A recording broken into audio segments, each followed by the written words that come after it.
اور آپ ہم جو ہر بار بحث ہوتی ہے, یہ پچھلی حکومت نے 5% کیا, ہم نے 4% کیا وغیرہ, 7-8% منیمم ریکوائرمنٹ ہے. تو یہ as citizens who are interested in Pakistan's future, آپ جب یہ دیکھیے کہ یہ تقریریں یا یہ بیانات دیے جا رہے ہیں یا وعدے کیے جا رہے ہیں, جو پرفارمنس 7 سے 8% یا اس سے زیادہ گروتھ آپ نظر آتی ہے آپ کو 25-30 سال, یہ ظفر صاحب نے جو کہا کہ لمبا رستہ ہے, لیکن یہ سکور رن ریٹ آپ کو دیکھنا ہے.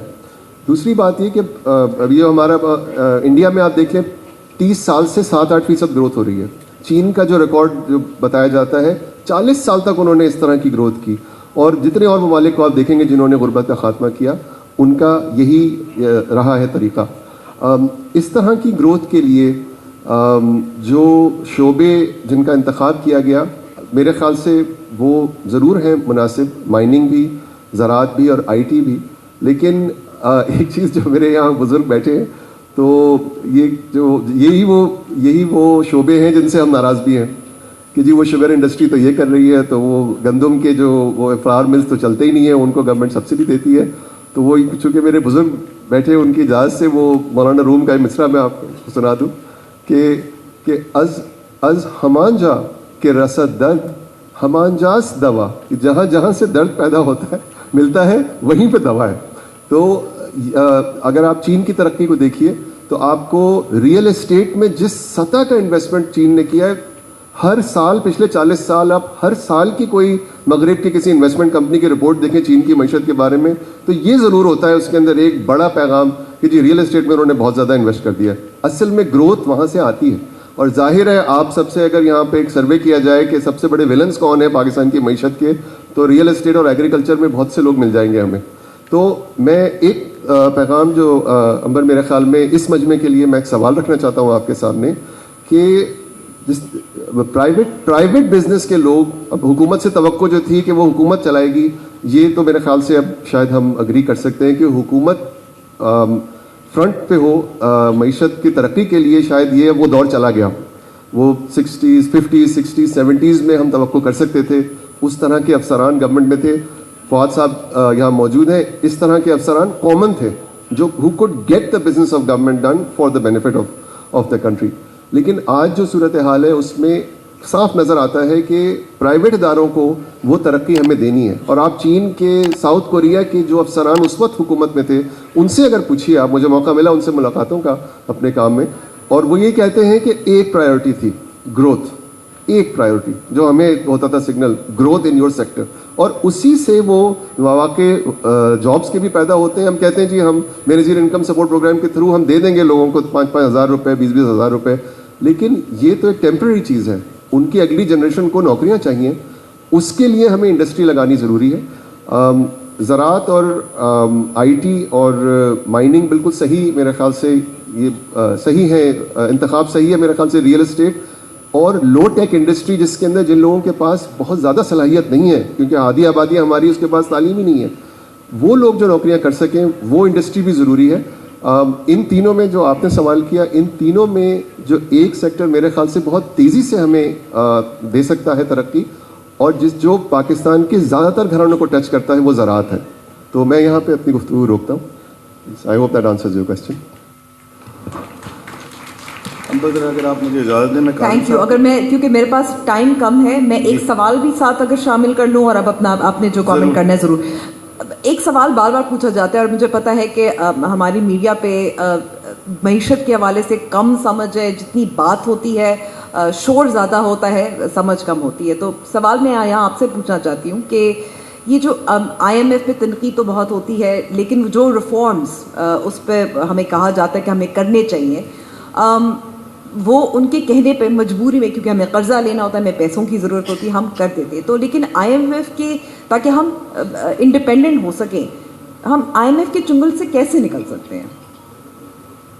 اچھا, یہ بڑا اچھا کیا آپ نے سوال پوچھ لیا مجھ سے. یہ اتفاق سے میں اور فواد صاحب ایک ساتھ ہی ایک سیشن میں تھے, تو وہاں پر ہمارے ایک دوست ہیں جنہوں نے بڑا اچھا بات کی تھی. انہوں نے کہا تھا کہ ہمارا پرابلم یہ نہیں ہے کہ آئی ایم ایف بڑا پرسکرپٹیو ہے, ہمارا پرابلم یہ ہے کہ آئی ایم ایف اتنا کم پرسکرپٹیو کیوں ہے.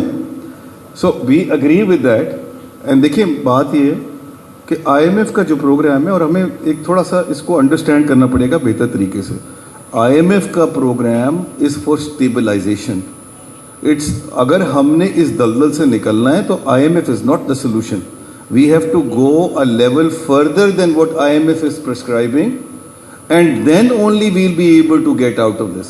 لیکن کیا کوئی سیاسی حکومت افورڈ کر سکتی ہے اس قسم کے مشکل فیصلے؟ اچھا, اب دیکھیے, اسی لیے میں نے پہلے ذکر کیا تھا چارٹر آف سوسائٹی کا, جو فواد صاحب نے بھی بات کی, کہ جب تک ایٹ دی انڈیویجول لیول یہ ریئلائزیشن نہیں ہوگی کہ ہمیں اس سے نکلنا ہے, تب تک ہم اس سے نکل نہیں پائیں گے. تو چاہے وہ پولیٹیکل سچویشن ہو, پولیٹیکل گورنمنٹ ہو یا ادروائز, جب تک کہ ڈیمانڈ ہمارے پاس سے نہیں آئے گی اور ہم لوگ نہیں یہ بات کو پش کریں گے on the governments, these things will never happen. اور دس ہیز نیور ہیپنڈ.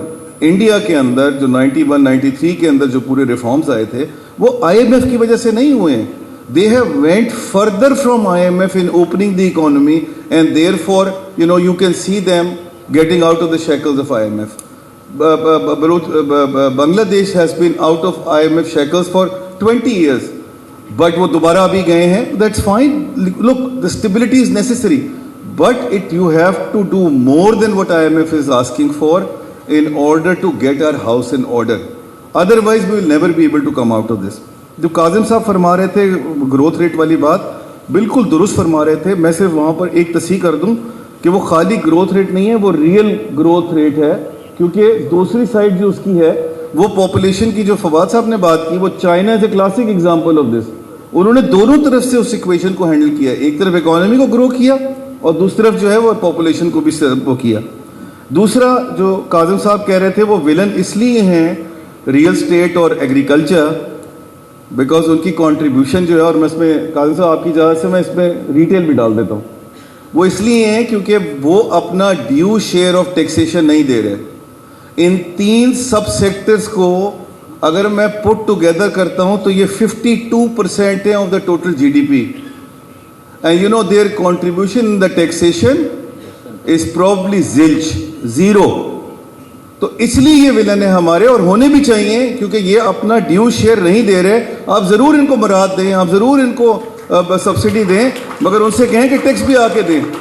اور میں ذرا تھوڑا سا یہاں پر امبر اپنا ایک تھوڑی سی میں ایک ذرا تھوڑا سا کنی مار دوں گا فواد صاحب آپ کی اجازت سے. بینکوں پہ تو آپ نے 50% ٹیکس لگا دیا, اس کے اوپر ہم سے FX پہ بھی ٹیکس لگوا لیا, ٹھیک ہے فائن, بٹ خدا کے واسطے آپ باقی لوگوں سے بھی تو ٹیکس لیجئے جو کچھ دے ہی نہیں رہے. بینکس جو ہیں وہ ہائیسٹ ٹیکس بریکٹ میں for Pakistan, and the banks in Pakistan are paying the highest tax in the entire Asia, South Asia region. So please ذرا اس کو ہمیں جوڈیشلی فالو کرنا پڑے گا. They are villain, everybody is a villain who is not contributing towards our exchequer and who is getting the benefit of the subsidies also. میں ایک بات کر دوں تھی اس لیے کیونکہ ظاہر ہے ولن بنا دیا ہے بلا واسطہ. ٹیکسیشن جو ہے وہ عوام پر ظاہر بوجھ ڈالا جاتا ہے. یہ بتایا جاتا ہے کہ ظاہر آپ نے ٹیکسز انکریز کرنے ہیں, لیکن ساتھ ساتھ جب آپ بسپ کا ڈیٹا بھی دیکھیں, جب اعداد و شمار بھی دیکھیں, تو جو سب سے زیادہ اس وقت پاکستان میں جو کوئنٹائلز آپ کو نظر آتے ہیں 20 سے 35 ہزار ان کی تنخواہ ہوگی. تو کتنی سخت ہے کہ یہ ٹیکسیشن میں اضافہ ہو. کیا ڈنڈا سرکار ہی کر سکتی ہے, کوئی سیاسی حکومت کر سکتی ہے یہ کام یا نہیں؟ دیکھیے پہلے ایک صرف چیز, کیونکہ بہت ہی اہم بات کی طرف کاظم نے اشارہ کیا تھا, تو گروتھ تو ایک طے ہے کہ جو سرمایہ کارانہ نظام ہے اس کا جو کرٹیکل فیکٹر ہے سکسیس کا وہ گروتھ ہے, مجھے اچھا لگے یا نہ لگے, یا کسی اور کو اچھا لگے یا نہ لگے. سو گروتھ تو ہے, لیکن گروتھ اچیو کرنے والی حکومت اس وقت تک کامیاب نہیں ہوتی اور معاشرے کو اور ملک کو اور سوسائٹی کو ترقی نہیں دیتی جب تک وہ اس کے ساتھ ساتھ ایکویٹیبل ڈسٹریبیوشن آف ویلتھ کا نظام نہ لائے, اور وہ فیلئر ہے جس کی طرف ظفر نے اشارہ کیا. سو یہ 2 کرٹیکل فیکٹرز ہیں جن کو اکٹھا ہو رہا ہے. چین کی اور ہندوستان کی 2 مثالیں لی. اب میں ایک چھوٹا سا معمولی سا فرق اور اپنی ایک معیشت کے طالب علم کی حیثیت سے اپنی رائے بتاتا ہوں. چین نے گروتھ کی 40 سال میں سے تقریباً 32 سال double digit growth, not even 7, 8 اور 9% پلس 10% وہ گئے. ایک بہت چھوٹے بیس سے سٹارٹ ہوئے تھے 1980 کی اوائل میں چین دنیا کے پسماندہ ترین ملکوں میں سے ایک تھا، آبادی بہت زیادہ تھی اور ترقی کی رفتار نہ ہونے کے برابر تھی، تو ایک چھوٹے بیس سے شروع ہوئے. سو پہلے 20 سال تو ان کے لیے گروتھ ریٹ کو ڈبل ڈیجٹ میں رکھنا بہت آسان تھا، لیکن اس کے بعد انہوں نے بہت اپنی جو ایبلٹی تھی اور کیپیسٹی تھی اس کو امپروو کیا، اور پھر اگلی 2 دہائیوں میں بھی انہوں نے اس کو مینٹین کیا. لیکن اس کے ساتھ ساتھ جو دوسرا بڑا کمال انہوں نے کیا وہ یہ کیا کہ 30 کروڑ لوگوں کو وہ غربت کے دائرے سے نکال کے باہر لے کے آئے. اور یہ وہی چین ہے جس نے 60 اور 70 کی 2 دہائیوں میں 30 کروڑ لوگ خوراک کے نہ ہونے کی وجہ سے ضائع کیے تھے. یہ اسٹیبلش فگر ہے، میں کوئی ایزمپشنز کی یا کوئی مغربی میڈیا کی بات نہیں کر رہا. وہ خود یہ مانتے ہیں کہ 60 اور 70 کی دہائیوں میں 30 کروڑ چینی صرف اس لیے مر گئے تھے کہ ان کے پاس کھانے کے لیے غذا نہیں تھی. تو دوسرا اب جو مثال انہوں نے انڈیا کی دی، میں یہ سمجھتا ہوں کہ انڈیا نے گروتھ کے لیول پہ تو بہت اچھا کام کیا ہے تقریباً چین کے مقابلے میں، لیکن جو فیلئر ہے جو آپ کو شاید اگلی 2 دہائیوں میں نظر آنا شروع ہو جائے گا وہ ہے on the front of equitable distribution of wealth. ادھر ان کی ناکامی ہے جو اب کچھ عرصے کے بعد نظر آنا، ابھی ان کی سوسائٹی میں وہ نظر آنا شروع ہوئی ہے، اتنی ان کی اچھی نہیں. ہمارا مسئلہ یہ ہے کہ ہم بالکل ٹھیک جس بھی، میں کہتا ہوں آپ انڈسٹری کا انتخاب کر لیں، آپ ریئل اسٹیٹ کا انتخاب کر لیں، آپ ایگریکلچر کا انتخاب کر لیں. ایگریکلچر کے بغیر تو کوئی بھی ملک نہیں رہ سکتا، ایگریکلچر کو تو آپ نے ڈیولپ کرنا ہی کرنا. مسئلہ یہ ہے کہ میں ایک 2016 کی ایک مثال دیتا ہوں. ہم نے ایک پرائم منسٹر کے لیے اس وقت کے لیے ایک اپنی ٹیکسیشن سسٹم کو انالیسس کیا، تو ہم نے انہیں بتایا کہ صرف 1 سال کے دوران ایگریکلچر سیکٹر کو اپنی نارمل انکم سے 2015-16 کے درمیان 650 ارب روپیہ زیادہ آمدنی ہوئی. It was a bumper year for agriculture in Pakistan.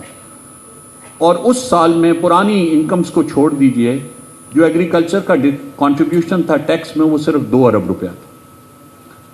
تو یہ وہ ریالٹیز ہیں جن کو ہمیں دیکھنا. آپ نے سوال کیا کیا سیاسی جماعتیں یہ کریں گی؟ تلخ بات ہے، اگر اگلے الیکشنز میں ریئل اسٹیٹ اور فیوڈل لینڈ لارڈز کی تعداد اتنی ہی سیاسی جماعتوں کے اندر ہوئی جس طرح آج کے خاکے میں نظر آ رہی ہے، تو شاید میرا نہیں خیال کہ وہ کچھ کر سکیں گے. یہ پالیسی، اور میں ساری سیاسی جماعتوں کی بات کر رہا ہوں، میں کسی ایک سیاسی جماعت کی نہیں بات کر رہا ہوں، ان کی پالیسی ہوسٹیج ہو جائے گی ان پاور گروپس کا، ان پاور سرکلز کا جو ان کی گورنمنٹ کا مین سٹے بنے گی.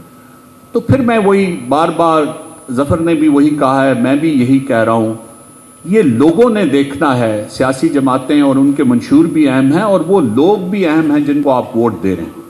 یہ بھی دیکھ لیجئے کہ یہ شخص اگر نیشنل اسمبلی میں یا سینٹ میں جائے گا تو پھر یہ میری نمائندگی یا میری کس طرح سے کر سکے گا. تو بڑا اگلے 9-10 ہفتے میں سمجھتا ہوں پاکستان کے لیے بڑے اہم ہیں.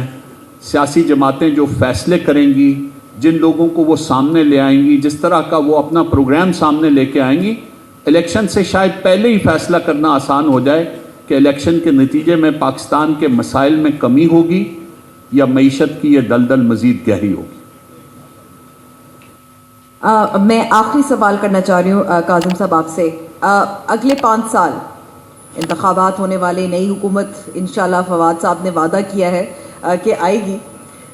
اگلے 5 سال میں ہم اس دلدل سے کس طرح سے، what is the mechanism in the process جسے نکل پائیں گے، اور اگر وہ ہوگا تو what does that look like in 5 years, تاکہ ہم یہ دوبارہ سے بات چیت نہ کر رہے ہوں، نازک موڑ کی بات چیت نہ کر رہے ہوں، دلدل کی بات کریں. ہم یہاں ایک آڈینس میں تھے، انہوں نے کہا ہم 3 نسلوں سے سن رہے، سب تنگ آ گئے ہیں، بہت ہو گیا.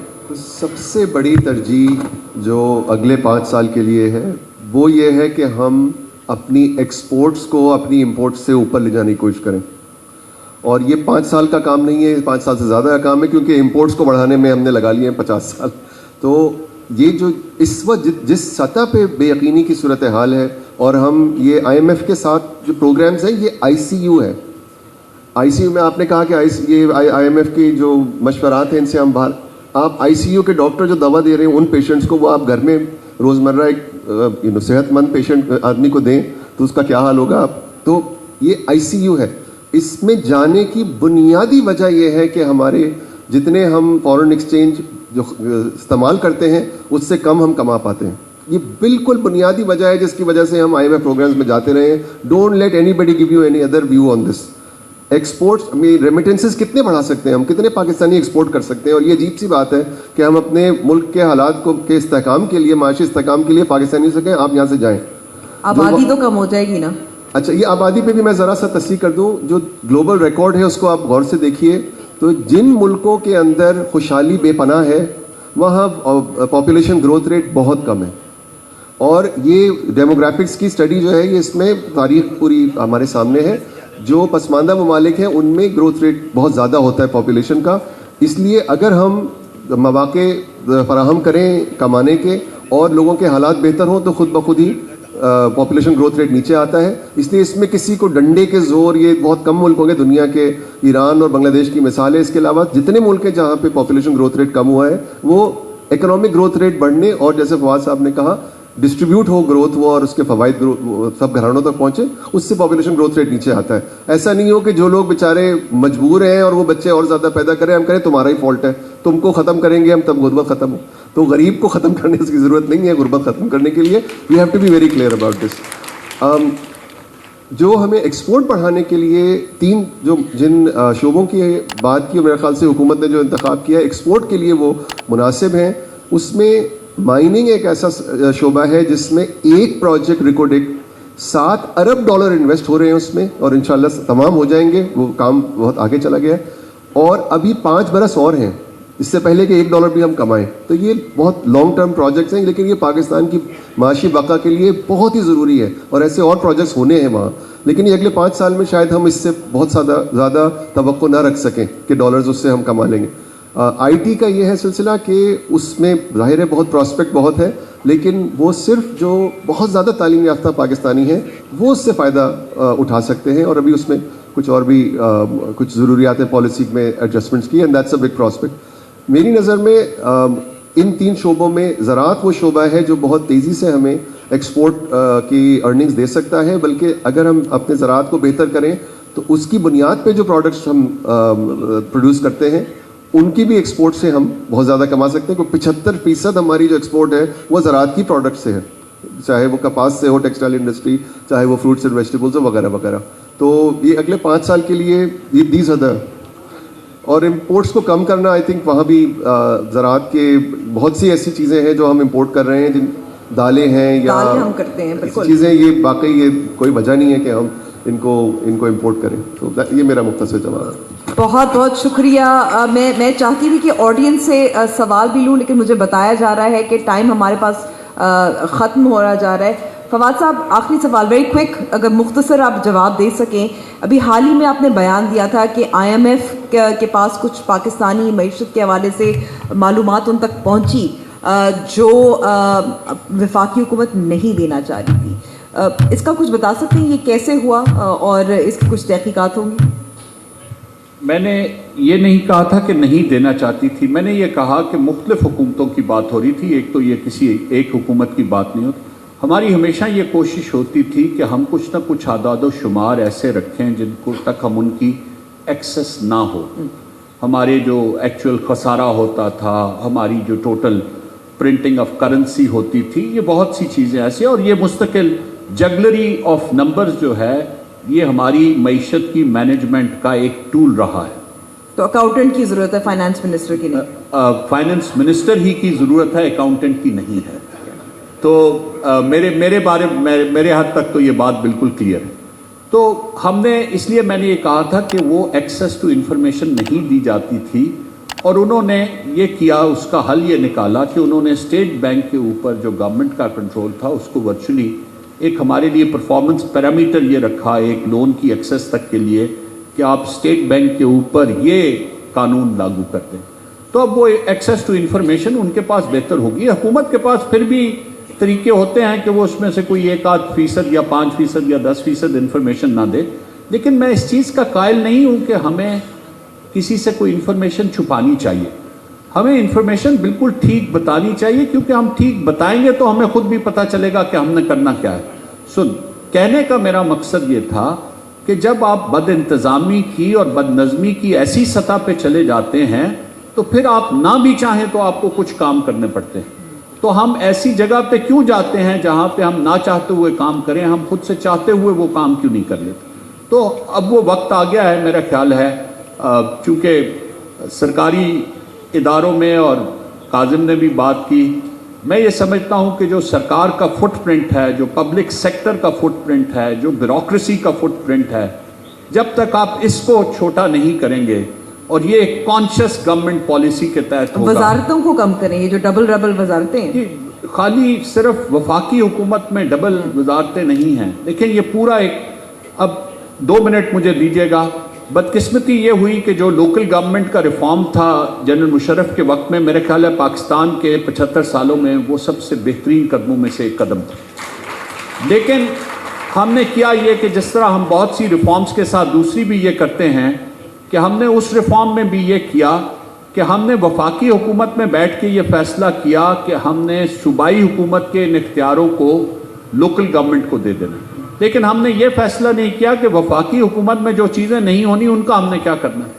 اور جو 18ویں ترمیم کا بہت زیادہ ہم شور مچاتے ہیں اور بار بار یہ ڈیبیٹ میں آتا ہے, 18ویں ترمیم کے ہونے کے بعد بھی آج تک 11 سال, 1 عشرے سے زیادہ ہو چکا ہے, ہم فیڈرل گورنمنٹ کا فٹ پرنٹ اور بیوروکریسی کا سائز کم نہیں کر سک رہے, روز بروز بڑھتا جا رہا. تو یہ اگلے 5 سال میرا خیال ہے کورس کریکشن کے سال ہیں, اور کورس کریکشن شروع ہوگی اور ختم ہوگی سرکاری اداروں کے خاتمے سے, بیوروکریسی کے سائز کم کرنے سے, فیڈریشن کا سائز چھوٹا کر کے پروونسز کو مزید سٹرینتھن کرنے سے, اور پھر پروونشل گورنمنٹس کا سائز کم کر کے لوکل گورنمنٹ میں سروس ڈیلیوری کو امپروو کرنے سے.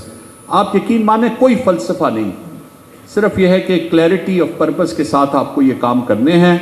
اگر آپ کر سکیں گے تو پاکستان جیسے ملک کے لیے, ہمارے جیسے وسائل کے لیے ترقی کی منزل تک پہنچنا کوئی اتنا مشکل